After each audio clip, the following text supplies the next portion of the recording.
ہونا کیا ہے؟ مسجدوں کو بھریے۔ انہوں نے مقدمہ لڑا میں ہیں تو ان پر یہ پابندی نہیں ہے، مسلمانوں پر یہ پابندی کیوں لگے گی؟ سب میں برابری ہونا چاہیے، سیکولر حکومت ہے۔ تو جج نے فیصلہ یہ دیا کہ چونکہ سکھوں کی اکثریت داڑھی رکھتی ہے، اس لیے ان پر یہ پابندی نہیں لگے گی، ان کو نہیں نکالا جائے گا داڑھی رکھنے کی وجہ سے۔ مسلمانوں کی اکثریت 99% لوگ داڑھی نہیں رکھتے ہیں، اس وجہ سے ان کو نہیں نوکری میں رہنے دیا جائے گا داڑھی کے ساتھ۔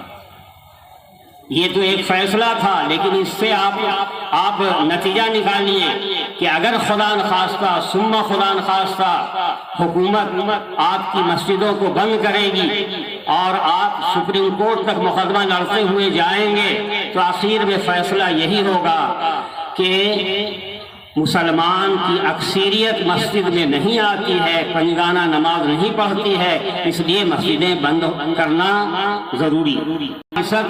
بچے مسلمانوں کے بچیاں مدرسے میں آتی ہیں تو اس میں بھی یہی ہوگا کہ مدرسوں کو تالا لگایا جائے گا اور مسجدوں کو تالا لگایا جائے گا، اور مقدمہ جب ہوگا تو سپریم کورٹ تک میں یہ فیصلہ کیا جائے گا کہ چونکہ آپ کے مسلمانوں کے بچے مدرسے میں بہت کم آتے ہیں، اس لیے ان کو بند کرنا حق ہے۔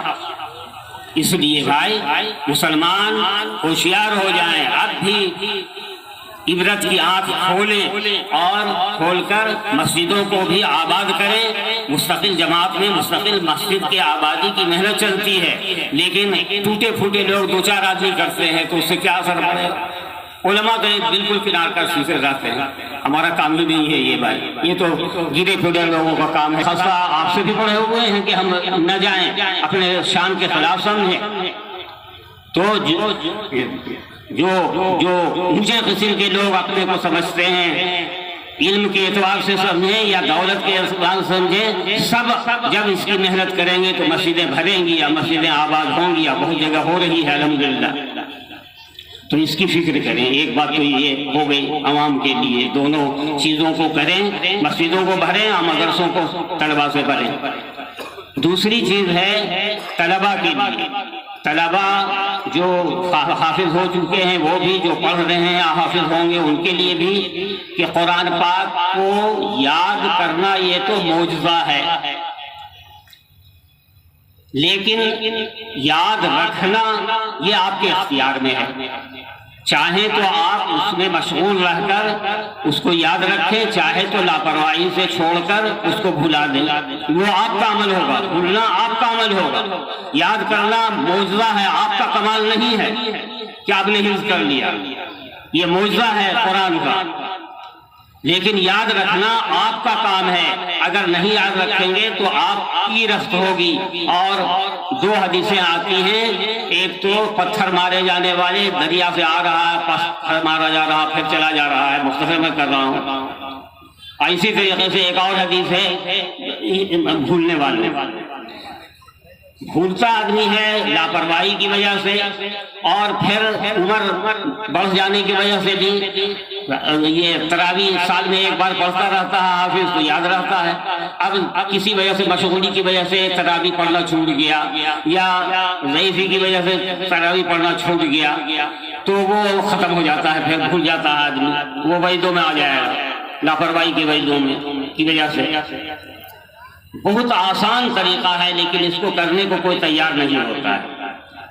حضرت شیخ الحدیث مولانا زکریا صاحب رحمۃ اللہ علیہ کا یہ معمول تھا کہ سنتوں اور نوافل میں رمضان میں خصوصاً وہ کئی پارہ پڑھتے تھے، اور ایک پاؤ اگر پڑھ رہے ہیں تو 5 وقت کی سنتوں میں وہی ایک پاؤ پڑھتے تھے، اس سے بہت پختہ ہو جاتا تھا۔ تو ایسے ہی میں برابر دعوت دیتا ہوں حافظوں کو کہ آپ الگ سے نفل نہ پڑھیں صحیح، لیکن جو سنتیں آپ پڑھتے ہیں سنت مؤکدہ، اسی میں 1-2 رکوع یاد کر کے پڑھ لیا کریں روزانہ، تو 1 پارہ تو روزانہ ہو ہی جائے گا کم از کم۔ تو پھر قرآن پاک آپ کا کبھی بھولنے کا سوال ہی پیدا نہیں ہوتا ہے. کسی حالت میں ہو، مشغولی ہو یا یہ ضعیفی ہو، کسی حالت میں آپ بھولیں گے نہیں. یہ سلسلہ رہے گا تو بڑھاپے تک چلتا رہے گا، موت تک چلتا رہے گا. اور تیسری بات معلمین حضرات سے اور منتظمین حضرات سے عرض ہے، جس کی طرف اشارہ پہلے بھی کیا گیا ہے کہ اور تربیت کیا ہے، ہر سنت پر خود عمل کرے. مدرسین حضرات، منتظمین حضرات خود ایک سنتوں پر عمل کریں اور طلباء کو کرنا سنت مواظبہ ہے. رسول پاک صلی اللہ علیہ وسلم کی ہمیشہ کیا ہے سنت آپ نے، اور نماز سے پہلے بھی کیا ہے، نماز کے وضو میں بھی کیا ہے، اور وقتوں میں کیا ہے. بہرحال نماز پڑھی جائے گی مسواک کر کے، وضو کر کے، اس نماز کا ثواب 70 نمازوں کے برابر ہوگا. بغیر مسواک کیے ہوئے وضو کر کے اگر پڑھ لیا گیا، نماز پڑھ لی گئی تو 1 نماز کا ثواب ملے گا، اور مسواک کر کے وضو کر کے اگر یہ نماز پڑھا گیا تو 70 نمازوں کا ثواب ملے گا. اب بغیر مسواک کے اگر پڑھی گئی نماز تو 69 نمازوں کا نقصان ہوا، جبکہ ایک نماز کی قیمت اللہ تعالیٰ کے نزدیک اس دنیا اور دنیا کی ساری چیزوں سے بڑھ کر ہے. تو 69 کا کتنا ہوگا بھائی، کتنا بڑا نقصان ہوا. اب اس طرف نہ مدرسین کی توجہ ہوتی ہے نہ طلباء کی. کیا ہوگی؟ مدرسین کا کام یہ ہے کہ اس کی پابندی خود کریں اور طلباء کو کرائیں، ان کو مسواک منگا کے دیں. اگر پیلو کا مسواک لانا ہے تو وہ بھی مدرسے کی طرف سے دیں، اور نہیں تو بہت آسان ہے. نیم سنت بھی یہی ہے، 2 سنتیں لکھا ہے.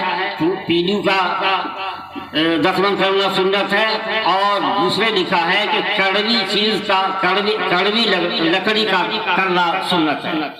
تو بہت آسان ہے. یہ وہ سنت جو ہے اول درجے کی جو سنت ہے، اس میں دونوں ہیں. تو یہ نیم کا جو ہوتا ہے یہ کڑوی ہی ہوتا ہے، اس کو منگا کے دے دیں، ہر جگہ آسان سے ملتا ہے. لیکن اس طرف کوئی دھیان ہی نہیں ہے، کوئی خیال ہی نہیں ہے. خود بھی ٹوتھ پیسٹ کریں گے اور طلباء کو بال کا حصہ ہوتا ہے، تو اس کو کرنا بالکل حرام ہے، یہ لکھا ہے.